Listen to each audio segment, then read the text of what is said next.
Bom, tendo em vista que na última aula a gente comentou um pouquinho, né, a gente definiu o que são dipolos elétricos, né, momento de dipolo elétrico, né, uma outra propriedade além da carga elétrica que também produz campo e potencial eletrostático, né? Tendo visto todas essas discussões, vamos fazer mais uma discussão específica, ainda no contexto de dipolos, que é qual que é a força e o torque que esses caras sentem na presença de campos externos, ok? A ideia aqui, na verdade, é bem clara, né? Desde o início aqui, né, do nosso curso, a gente tem focado a nossa descrição principalmente nos campos gerados pelas cargas, né? E também como as cargas são afetadas pelos campos. Então, por exemplo, a gente comentou, né, que, por exemplo, o potencial de uma carga pontual vale quanto? 1 sobre 4 πε0, valor da carga, dividido, né, pela distância do ponto que você está querendo calcular o potencial, a distância entre esse ponto e a carga, ok? E da mesma forma, a gente também mostrou que esse cara, né, que é cargas elétricas, dado que elas estão na presença de um campo elétrico, elas vão sofrer uma força que é dada por quê? Que é dada pelo valor da carga vezes o campo elétrico naquele ponto onde ela está, ok? Então percebe que quando a gente fez essa descrição, né, para uma carga, a gente tem toda a interação eletrostática de uma carga. A gente sabe o potencial que ela gera e, por consequência, o campo que ela gera e como ela pode influenciar outros corpos carregados. E por essa expressão daqui, a gente sabe como essa carga é influenciada por outros corpos que produzem campo elétrico. Então, essas duas partes daqui, elas são exatamente as duas partes de uma interação de uma carga. Como uma carga consegue influenciar o movimento das outras, né, de outras configurações, e como as outras configurações conseguem influenciar a nossa carga analisada.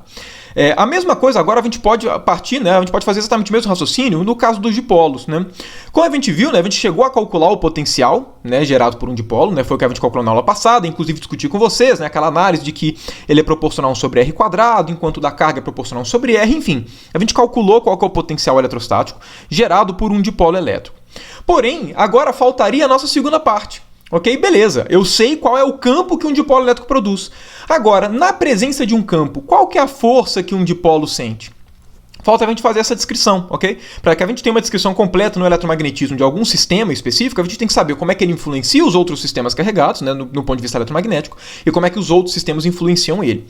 Então, a ideia, né, que eu pretendo aqui, né, a nossa ideia para essa aula é exatamente calcular qual que é a força e também qual que é o torque, né? Porque diferentemente de uma carga que só sente força elétrica, né, a partir de um campo externo, um dipolo elétrico ele vai sofrer tanto força, né, tanto uma ação de uma força, né, dado um campo, mas também vai sentir a ação de um torque. E o porquê de dipolos não somente sofrerem forças de campos externos, mas também torques, né, na verdade é bem intuitivo, né? Afinal de contas, como é que foi o nosso modelinho, né, para construir a noção de dipolo? A gente pegou um dipolo não ideal, que é formado por duas cargas separadas por uma distância d, certo? E aqui a relação é bem óbvia, né? Se eu tenho um campo externo, imagina que eu coloco um campo para cá, ok? Se eu coloco um campo externo, a gente sabe que a carga positiva vai a favor do campo e a carga negativa vai à contrária, ok? Se essa distância entre as cargas nunca varia, isso significa que exatamente esse campo elétrico vai gerar uma rotação nesse cara, ok? O fato do momento de dipolo ter uma direção, né, definida, que é exatamente a direção, né, do momento de dipolo elétrico, né, da característica, né, do momento de dipolo, faz com que esse cara sinta não somente força, né, mas também torque, exatamente para que a direção do momento de dipolo esteja de alguma forma relacionada, né, tenda a se alinhar, né, como a gente vai ver, com o campo elétrico externo, ok? Então, nessa aula, especificamente, o que a gente vai fazer é exatamente calcular como é que é a influência, né, como é que um dipolo elétrico sofre a influência, né, de um campo externo, tanto no sentido de força quanto no sentido de torque, ok? Primeiro, eu queria comentar, antes da gente fazer a descrição da força, vamos comentar primeiro qual que vai ser o torque, ok? Porque a descrição do torque, na verdade, é mais simples do que a descrição da força. Então vamos começar descrevendo, né, exatamente que é dado um campo elétrico externo, como é que vai ser o torque sentido por um dipolo. E aqui eu vou fazer a mesma ideia que eu fiz na última aula, que é, a gente sabe que um dipolo ideal, ele é o limite de um dipolo não ideal. Um limite em que as cargas vão para infinito e a distância vai para zero. Então o que a gente vai fazer? Vamos ver como é que vai ficar o torque, né, dado um campo elétrico externo, vamos ver qual que é o torque sofrido por um dipolo não ideal, que é exatamente aquele modelinho, né, de uma carga positiva, de uma carga negativa primeiro e uma carga positiva aqui, né, e esses caras aqui separados por um vetor D, ok? Um vetor D, que é exatamente o cara que vai dar, né, exatamente com esse cara que vai ser possível a gente definir o momento de dipolo, certo? Cada uma das cargas aqui, por hipótese, eu vou supor que esse cara daqui tem uma carga menos Q, esse cara daqui tem uma carga Q, então, né, o que a gente definiu como momento de dipolo, ok? Que é o nosso P, ele é o quê? Ele é Q vezes D.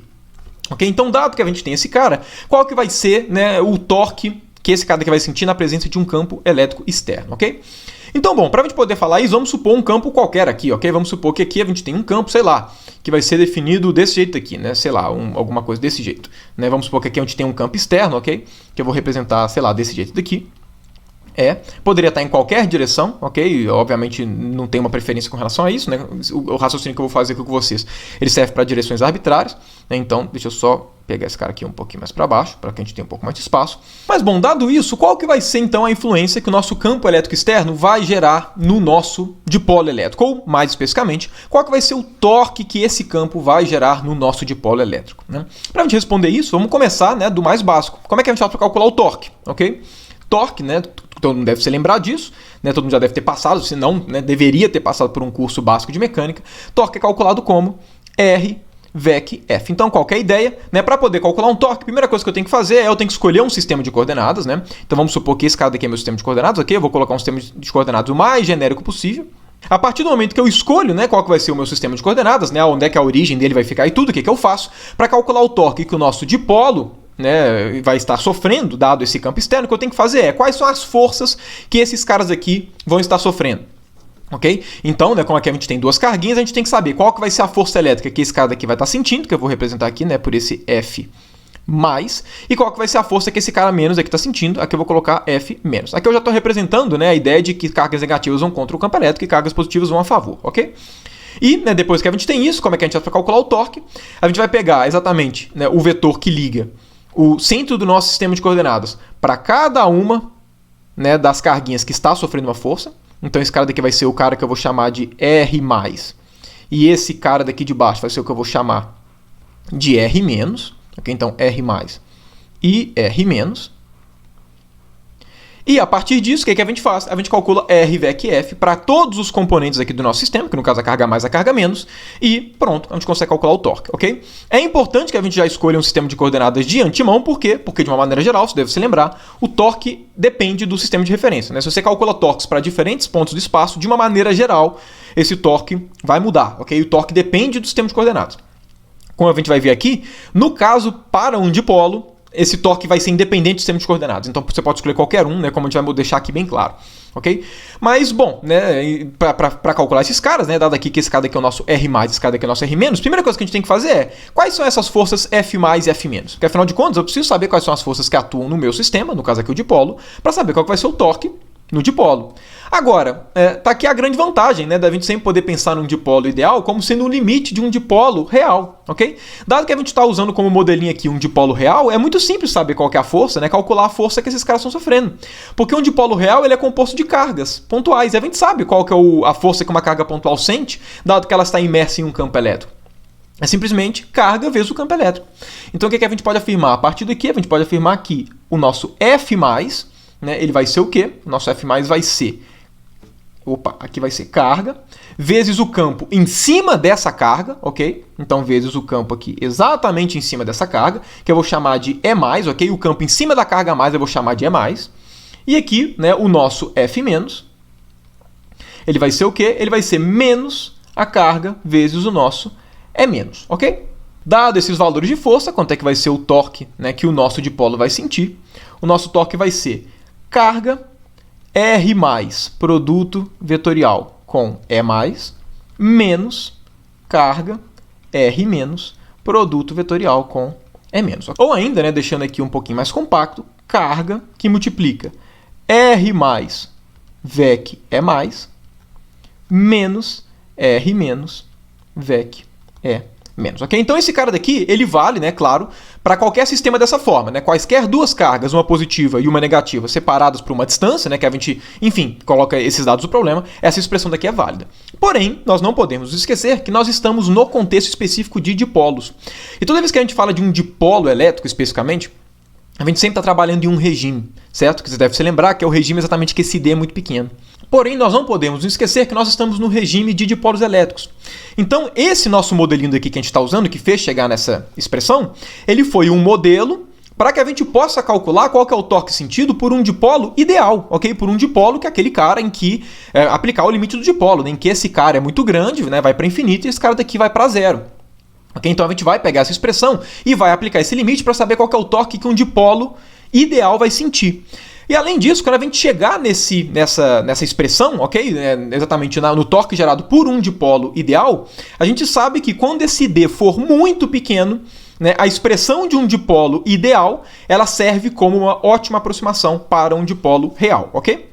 Então, né, só relembrando, apesar da gente estar trabalhando com uma expressão genérica aqui, separada uma distância d, obviamente esse cara daqui é um modelinho para que a gente possa pegar exatamente para a expressão, né, o torque gerado por um dipolo ideal, certo? Afinal de contas, né, o dipolo ideal tem uma expressão mais redondinha, certo? É uma expressão exata para um dipolo ideal e é uma ótima expressão aproximada para um dipolo real. Por conta disso, a análise que a gente tem que fazer é o que essa expressão se transforma no limite de um dipolo ideal, ok? Em um dipolo ideal, uma das coisas que a gente tem que fazer é o quê? É exatamente fazer com que essa distância d vá para zero. Vê se vocês concordam comigo. Quando essa distância d vai para zero, mais próximas essas cargas negativas e positivas vão ficando. Okay? Mais próximas elas vão ficando nesse limite. Não somente isso, a gente sabe que quanto menor for essa distância, né, quanto mais próximas essas duas cargas vão estar ficando uma da outra, mais o campo elétrico é mais, vai ficar igual ao campo elétrico é menos. Okay? Quando esse d ele não está no limite indo para zero, a gente tem dois pontos diferentes do espaço. Porém, o limite de D indo para zero é o limite em que o E mais e o E menos vão ser os campos calculados no mesmo ponto, ok? No limite, E mais e E menos são exatamente a mesma coisa. Por conta disso, a gente pode pensar que o limite, quando D vai para zero, certo, do nosso E mais, é igual a E menos, ok? Porque nesse limite, E mais e E menos vão ser campos avaliados no mesmo ponto. Né? E aí, por consequência, em cada ponto só existe um vetor campo elétrico, vai ser esse mesmo cara. E aí, quem que vai ser esse cara? Vai ser o campo no ponto do dipolo, que eu vou simplesmente chamar de E, ok? Esse E daqui, obviamente, estou querendo calcular o torque em um dipolo. Esse E que eu vou colocar vai ser o quê? Vai ser o campo no dipolo, em cima do dipolo, obviamente. Por conta disso, nesse limite daqui, né, eu vou até deixar ele aqui num cantinho, nesse limite a gente pode, né, e eu vou fazer isso com vocês, fatorar esse E mais e E menos simplesmente como um E, e a gente pode escrever o torque como sendo o quê? Como sendo carga, que multiplica R mais menos R menos produto vetorial com E. Então, produto vetorial com o E, que é exatamente o campo em cima do dipolo, ok?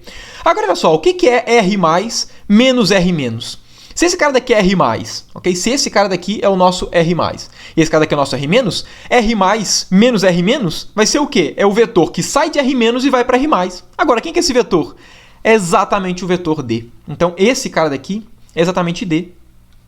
Por consequência, qual que vai ser o nosso torque? Ok? O nosso torque vai ser Q, D, produto vetorial com E. Agora, o que é Q vezes D? Q vezes D é exatamente o que a gente chama do momento de dipolo, ok? Qual que é a moral da história? O torque sentido por um dipolo, ok? Vai ser quanto? Vai ser P produto escalar com E. Então perceba, né, que, enfim, obviamente, né, o momento de o torque sentido por um dipolo, obviamente, teria que ter relação com o seu momento de dipolo, obviamente, certo? E não somente isso, ele é independente do sistema de referência. Então, independente do ponto que vocês utilizarem para poder calcular o torque, a expressão do torque vai ser sempre a mesma para um dipolo, P VEC E, ok? Sendo que esse E é o campo exatamente em cima do dipolo. Aí vem aquela questão, a gente aplicou o limite de um dipolo ideal, né, que é o limite de D indo para zero e Q indo para infinito. Aqui a gente nem precisou usar o fato de que Q vai para infinito, né? Levando em conta que o momento de dipolo, o ideal, o D vai para zero, aí a gente usou esse cara daqui, certo? E que o Q vai para infinito, de forma que Q vezes D vai ser sempre constante, a gente nem precisou usar explicitamente o limite de Q indo para infinito. Ok, mas enfim, a gente chegou nessa expressão e agora a gente tem que também se perguntar, essa expressão seria sensato valer para um dipolo não ideal, certo? Para um dipolo real desse tipo daqui, né? Igual a gente está colocando carga menos e carga mais, faria sentido? E a resposta é sim, faz sentido também esse cara ser usado como aproximação para o torque nesse dipolo. Por quê? Porque para um dipolo, de fato, um dos requerimentos que a gente colocava é que quanto menor fosse essa distância, né, essa distância D entre as cargas, mais próximo seria o comportamento de um dipolo ideal, certo? Agora, quanto menor essa distância, menos o campo elétrico vai variar entre as cargas, certo? Por quê? Porque a distância é tão pequenininha que o campo não tem tanto tempo para poder mudar de um ponto para o outro. Né? Então, de fato, esse cara daqui também serve como uma ótima aproximação, claro, para o caso de um dipolo também não ideal, né? Para o caso de um dipolo real, como esse cara daqui que a gente usou para o nosso modelinho. Mas, bom, tendo sido calculado o torque, vamos calcular, então, qual que é a força sentida por um dipolo, ok? Qual que é a força sentida por um dipolo. Então, força. Aqui na prática a gente já calculou uma parte, né? Uma parte da força a gente já calculou. Por quê? Porque para poder calcular qual que vai ser exatamente o torque gerado por um dipolo, a gente precisa saber quais que são as forças que atuam no dipolo. ok? Então, obviamente, a gente vai usar um resultado aqui anterior, né, para poder calcular qual que vai ser a força. A gente mostrou aqui, né, deixa eu pegar esse nosso modelinho de volta, ok? Só copiar ele aqui para a próxima página, né, e despoluir um pouquinho. Né? No caso, para poder calcular a força, a gente não vai precisar desse R+, desse R-, então eu vou tirar aqui para poder poluir um pouquinho menos, né? Não precisa escrever o nosso sistema de coordenadas e por aí vai. Para calcular a força é bem mais direto, certo? A força total que atua no dipolo é a soma de todas as forças que atuam individualmente. Por conta disso, a força total sentida por esse dipolo, certo? Esse Fp vai ser quanto? Vai ser Q que multiplica E mais menos E menos. E aí, relembrando, essa expressão ela vale para um sistema genérico de carga negativa e positiva separados por uma distância d, ok? Porém, a gente sabe, né, novamente falando, nós estamos no limite do dipolo. Então, a gente tem que aplicar exatamente o limite de um dipolo, ok, para esse cara daqui. Então, aqui a gente tem exatamente a mesma ideia. Qual que é o limite do dipolo? A gente tem o momento de dipolo, ele é definido como carga vezes distância. Né? E aí o nosso limite do dipolo é a carga indo para infinito, a distância entre as cargas indo para zero, de forma que esse produto, né, que é o P, né, que é exatamente Q vezes D, se preserve, né, não se modifique. Aí, né, analisando isso, qual que é uma das conclusões que a gente tira? Né, mesma ideia. À medida que eu vou pegando D indo para zero, a gente sabe que o E nesse ponto vai ser igual ao E nesse ponto daqui, certo? Então a tendência, né, nesse limite vai acontecer exatamente a mesma coisa, né, não podia ser outra coisa, né, de que o nosso E mais vai ser igual ao nosso E menos, que eu vou chamar simplesmente de E, ok? E aí vocês poderiam chegar e falar o seguinte, olha, aqui está aparecendo E mais menos E menos, opa! Se é mais e é menos a mesma coisa, esse cara aqui vai ser zero. Logo, quanto é que vai ser a força sofrida por um dipolo? Vai ser igual a zero. E aqui a resposta é não pode falar que é zero. Por quê? Porque a gente esquece que tem uma carga aqui, ok? Ok, esse cara realmente vai para zero, mas esse cara está indo para zero e esse cara está indo para infinito, ok? Agora, esse cara está indo para infinito mais rápido ou mais devagar do que esse cara daqui está indo para zero? Né? Depende como esses caras estão indo. Né? O limite que a gente está analisando é esse limite daqui. Né? É o limite em que Q vezes D é constante, né? Ou seja, tanto D quanto Q eles têm um crescimento e um decrescimento de mesma rapidez, certo? O D está diminuindo, né? Na mesma velocidade, digamos assim, que o Q está aumentando, exatamente para que esse produto seja preservado. Então, quando a gente está nesse limite, a gente sabe falar bem quando a gente tem Q e D na mesma expressão. Agora, perceba que aqui eu tenho Q e E na mesma expressão. Né? Então, para poder falar certinho quanto é que vai ser essa força, eu preciso saber como é que esse limite se comporta. Eu preciso saber se esse cara vai para zero mais rápido ou mais devagar do que esse cara vai para infinito.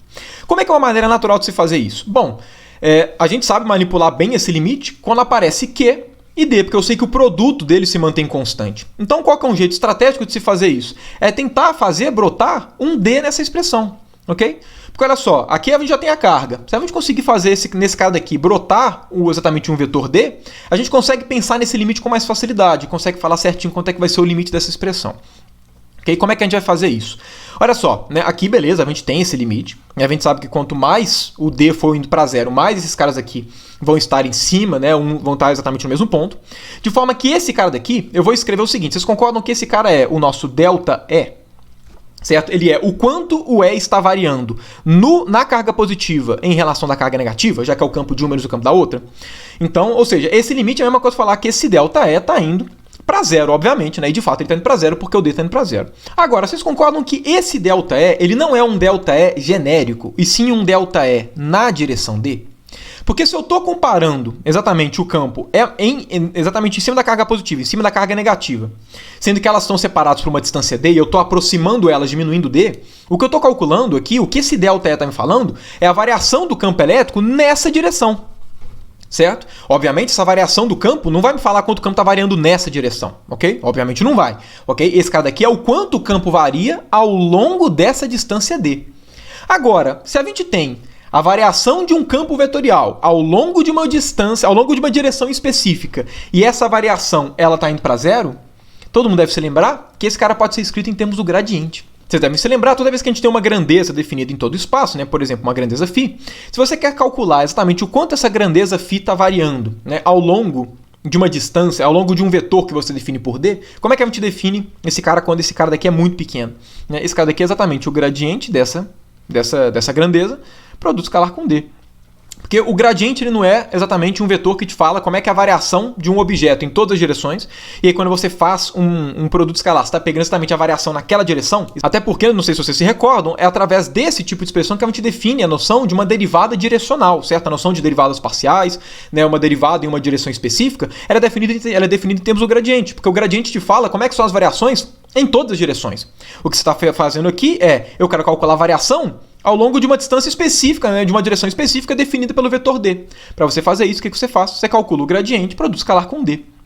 Nesse sentido, o que seria exatamente a variação do E ao longo desse vetor D que a gente definiu aqui, do nosso momento de dipolo, que é o vetor natural?